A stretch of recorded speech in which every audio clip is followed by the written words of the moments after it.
Hello students, in this video we are going to see the next digestive gland, that is the hepatopancreatic duct system. So hepatopancreatic duct system means here the two large glands, digestive glands, together we will see. One is the liver, this stands for hepato, and the pancreatic region. So hepatopancreatic region, that both will open its secretion into the region of the duodenum, right? So already you just see we have the covering here which will separate the thoracic cavity from the abdominal cavity. What is the name? That is known as the diaphragm, right? So this is the diaphragm. Here this is the esophagus, right? And piercing through the diaphragm, esophagus will lead to the large distensible chamber that is called as the stomach, right? So where the stomach is present on the left side. On the right side, what we are going to have? We are going to have the liver, right? So this liver will have two parts. One is the right part, another is the left part, right? So this is the right lobe and this is the left lobe, right? So liver will have two large lobes, and yes, yeah, they are going to have also two smaller lobes that are not that important. Yeah, this liver which will have the right lobe and the left lobe. So from both the two lobes there are one ducts that are arising. So this will be known as the left hepatic duct and this will be known as the right hepatic duct. So this is the right hepatic duct, right? So this is the right hepatic duct, and what is this? This is the left hepatic duct. So right and the left hepatic duct, both of them, they will open into a common duct that is known as the common hepatic duct, right? Now on the another side, what we have another small structure here which is hanging from the outer side and it is attaching to the wall of the liver. What is that? This will be the gallbladder. So this gallbladder which will have its own duct. What is the name of this duct? That is known as the cystic duct, right? So this is called as the cystic duct, and you can see eventually both the cystic duct and the common hepatic duct will join. Here it will join. Okay, so what is this? This will be known as the common bile duct, right? So this is known as the common bile duct. But rather it opens directly into the region of the duodenum, it will open into the pancreatic region. So here, this is the pancreas. Okay, so this is the pancreas. Remember one point, this pancreas. Okay, so this pancreas is actually a dual gland which is having the exocrine part also, endocrine part also. So you can see this common bile duct which will open into a pancreatic duct, pancreatic region by one opening. This is actually one circular muscle which will hold or which will control the secretion of liver, that is the bile. What is that? This is known as the sphincter of Boyden. Okay, so remember that this is called as the sphincter of Boyden. Here we have this pancreas. So this pancreas is going to have two parts. One is the exocrine part which will release the enzyme, and another is the endocrine part which will release the hormone. Okay, so remember this exocrine part will release the enzyme, right? And this endocrine part which will release the hormone. Understand? So this is the pancreas which will have this exocrine part that are called as the acinar cells. So these are the acinar cells, and it is also going to have the that is the endocrine part that is called as the islets of Langerhans. Okay, remember that exocrine part that is called as the acinar cell or cells of acini, and this endocrine part that will be known as the islets of Langerhans. Okay, so remember that. So this is the pancreas. So pancreas will open into a duct system. Here this is the duct before the sphincter of Boyden will open. What is that? That will be known as the pancreatic duct. Okay, but whenever this pancreatic duct will open here and the secretion of the liver, that is the bile, will mix with the pancreatic juice, what we can call it, this part that will be known as the hepatopancreatic duct. So this will be known as the hepatopancreatic duct, right?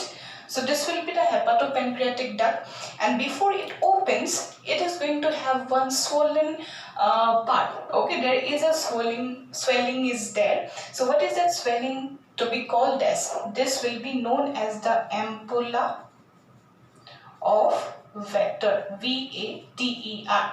So this is the swelling before it opens its secretion, both the pancreatic secretion and the secretion of liver into the duodenum. So what is that? This will be known as the ampulla of Vater, and towards the apical part where the ampulla of Vater will open, here also there is another sphincter present. What is the sphincter here? This sphincter that is very much important. This is known as the sphincter of Oddi. Okay, so this is called as a sphincter of Oddi, O-double-D-I. So that is the hepatopancreatic duct system. I have labeled everything, so I hope you can, I just will recall you once it again. See, first of all, this liver and the pancreas together, its duct system will be known as the hepatopancreatic duct system. So from the liver, bile will be released, and from the pancreas, pancreatic juice will be released, right? So this liver, which will have the right and the left part, so from the left part, whatever the duct is coming out, arising, that will be known as the right hepatic duct, and from the left side, the duct will be known as the left hepatic duct. Both the right and the left hepatic duct will open into a common hepatic duct. Now here we have the gallbladder. Gallbladder will have its own duct that will be known as the cystic duct. So cystic duct, whenever it will open into the common hepatic duct, that region, so that junction, what we will call it, that will be known as the common bile duct. So this common bile duct will open into the region of the pancreas by one sphincter that is known as the sphincter of Boyden. Now come to the pancreas. This pancreas is a dual gland which have the exocrine part called as the acinar cells and the endocrine part which is known as the islets of Langerhans. Now this pancreas, which will have its duct that is known as the pancreatic duct, wherever the sphincter of Boyden will open, release this bile, that duct region, that will be known as the hepatopancreatic duct. Then after that, here both this hepatopancreatic duct will collect the bile and the pancreatic juice into a swollen region. So that swollen part, that swelling is known as the ampulla of Vater, and this ampulla of Vater will be guarded by another sphincter that is known as the sphincter of Oddi. So yes, that is the hepatopancreatic duct system. So one thing you need to see, that whenever this pancreas have to release its secretion, then this secretion have to be always mixed with the bile. But here sometimes this is happening, but yeah, it is degenerating in case of human, that yes, the pancreas can open or can secrete its secretion directly into the pancreas, right? So directly into the pancreas we are going to have one sphincter that is known as the sphincter of Santorini, by one duct. That duct is known as the duct of Santorini here. So directly, not into the stomach, into the duodenum, right? So what is that? Directly the pancreas, the acinar cells, will release its secretion into the duodenum by one duct that will be known as the duct of Santorini. Okay, so this is the hepatopancreatic duct system. I hope you understand. After that, let's just move to the structure of the liver. That inside the liver, what is present, how this liver will have its arrangement of the cell, everything we are going to see right now. Let's just move to that part. So first of all, you just see this structure. This is going to be a very important part. Basically, the sphincters are very much important. Sphincter of Oddi and sphincter of Boyden. Both these two will be very, very much important. Let's just move to the next part.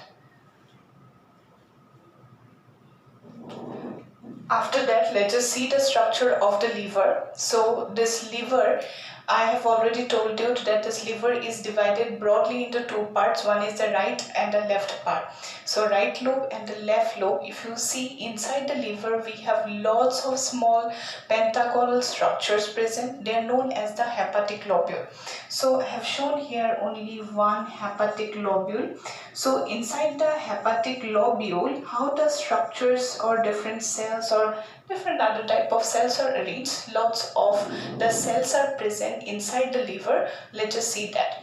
One thing we need to know that this liver is the largest exocrine gland which will release the bile.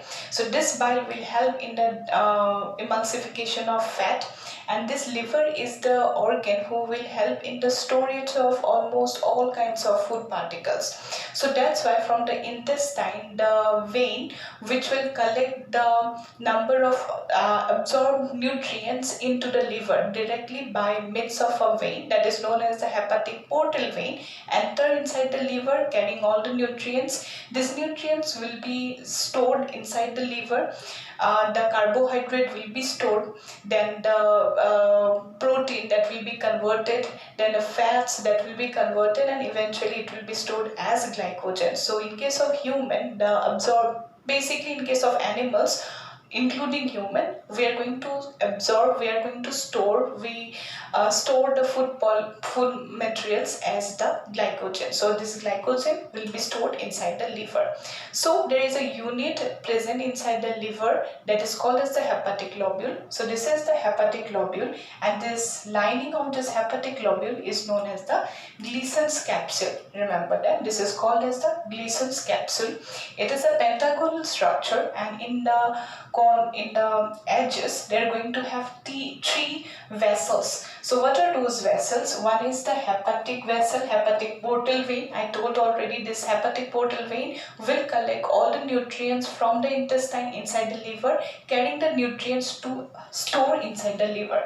Now it is also going to have the bile duct, because this liver will secrete the bile, so this bile will come out through this bile duct. Next one, it will have a branch of hepatic artery also for the supply of oxygen.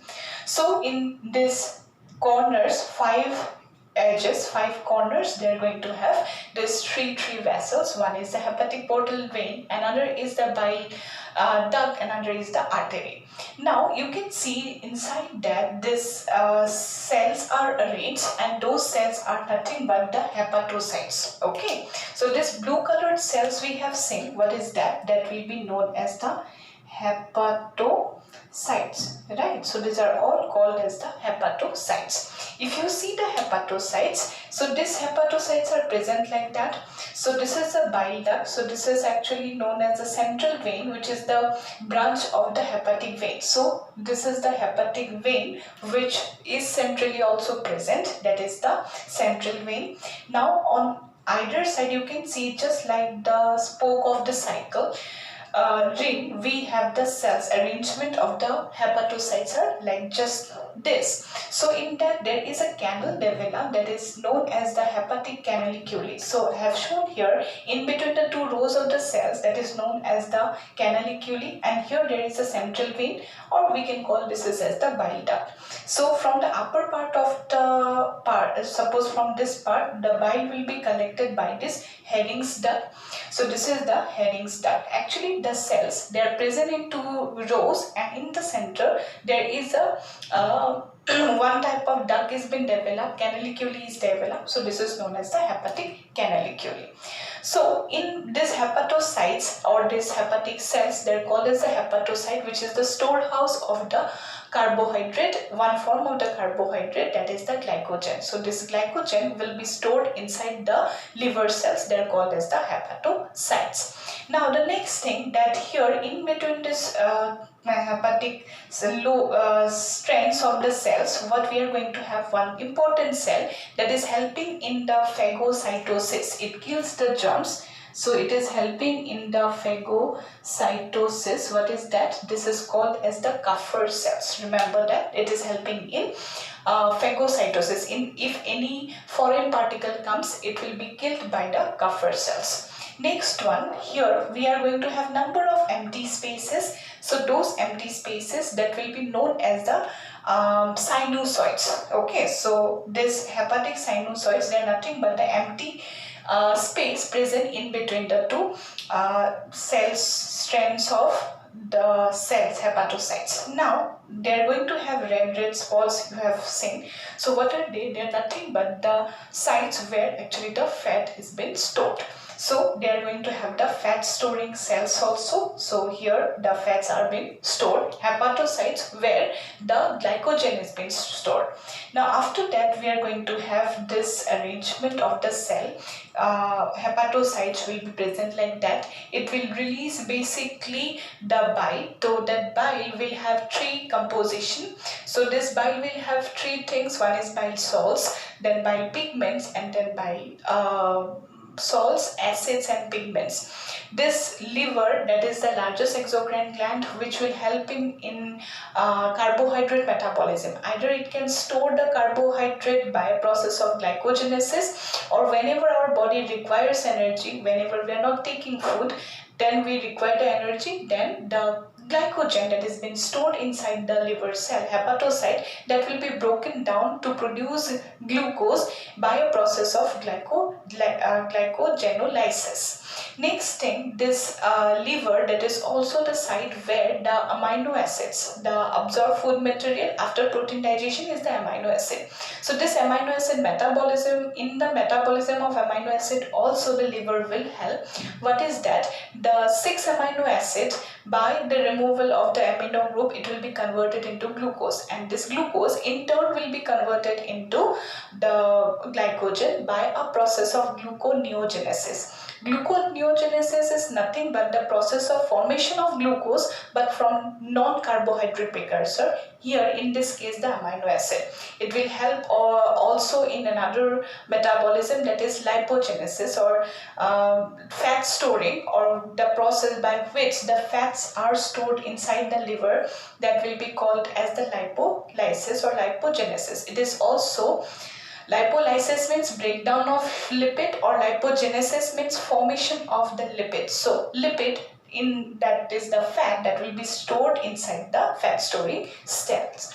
Next one, it is also the space where the our water insoluble vitamins, they are A and D, that will be also stored inside the liver. So inside the liver, the fat insoluble, water insoluble vitamins, that is A and D, vitamin A and vitamin D, that will be also stored inside the liver. Liver is believed to help in one very important function, that is heat generation. So it will help in heat generation. Liver is the organ where our RBC production occurs. Okay. And another thing, that liver, that is organ which will help in which is actually an organ which have greater ability to regenerate. Okay, so it is having higher power of regeneration capacity. Remember that in our body there is only one organ present which have the power of regeneration. That means if some part is been destroyed, suppose degenerates, due to any of the cases, the liver can once again form by itself. It can regenerate itself. So liver have this capacity for the regeneration. So this is the function of the liver. So let us see the composition of the bile, how or what type of things they have been produced. After that, let us see the function of the liver. The liver that will help in the food metabolism, carbohydrate, protein and the fats. So first of all, just see carbohydrate, in that the glucose will be converted into glycogen, and glycogen will be once again converted into glucose inside the hepatocyte by a process. You can see, if it is genesis, remember always formation. If it is lysis, always it will be broken down into simpler food. So glucose is the simplest one and glycogen is the complex one. So the glucose will convert into glycogen by a process of formation that is called as glycogenesis, and this glycogen will be converted into glucose by a process of lysis that is called as the glycogenolysis. Next one, yes, in this formation of glucose, not only the carbohydrate precursors but also the non-carbohydrate precursors can also be converted into glucose. So what is that? This is the protein which will in turn will convert into glucose by a process of gluconeogenesis. So it is not only the protein, the fats, the proteins or the fats, that is the non-carbohydrate precursors, which will help eventually form the glucose by a process of gluconeogenesis. Next one, it will help also in the fat metabolism. So this fatty acid and glycerol will be converted into fat by a process of lipogenesis, and this fat will be broken down into fatty acid and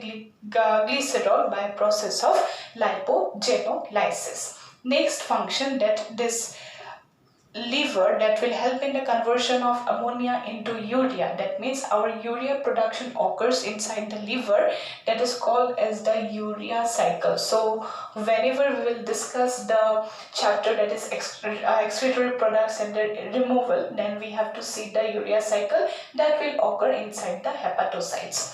Next one, it will help also in the formation of RBC. I already told you, but yes, only in the embryonic state liver will produce the RBC. That process of formation of RBC is called as the erythropoiesis.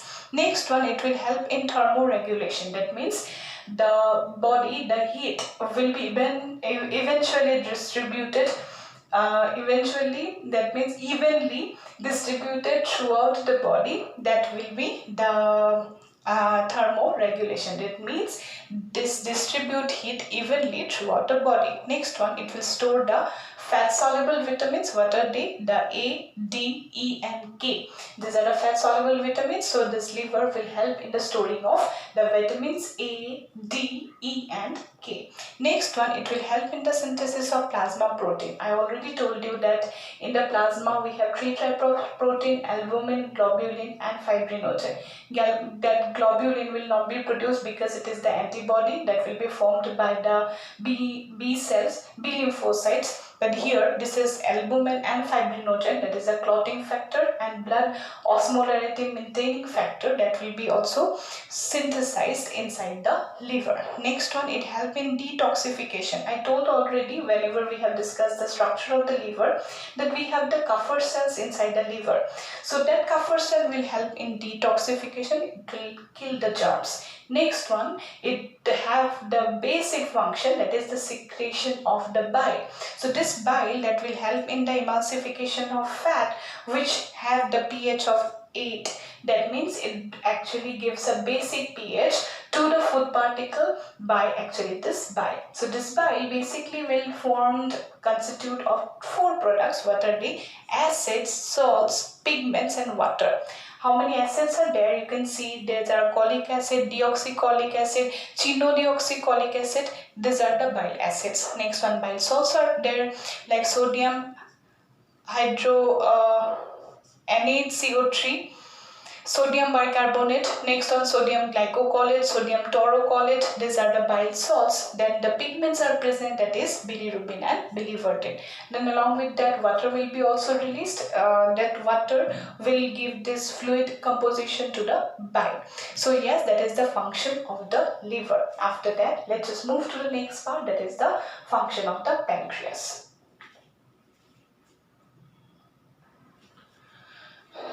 After that, let us move to the next organ, next gland, that is the pancreas. So this pancreas, which is present on the just beneath the stomach on the left side, on the opposite side of the liver, which will secrete the pancreatic juice. So here for the digestive system we need to know only the exocrine part.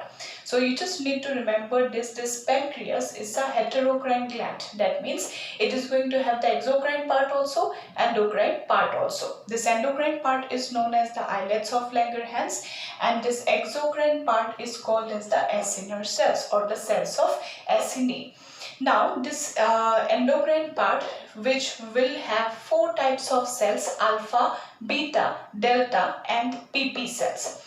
This alpha cell will release glucagon, beta cell will release insulin. So if an individual he is having suppose diabetes, he will have high blood sugar, blood glucose level. Why? Because this insulin will help in the conversion of glucose into glycogen. That means it will take the glucose, convert it into glycogen and store it inside the liver.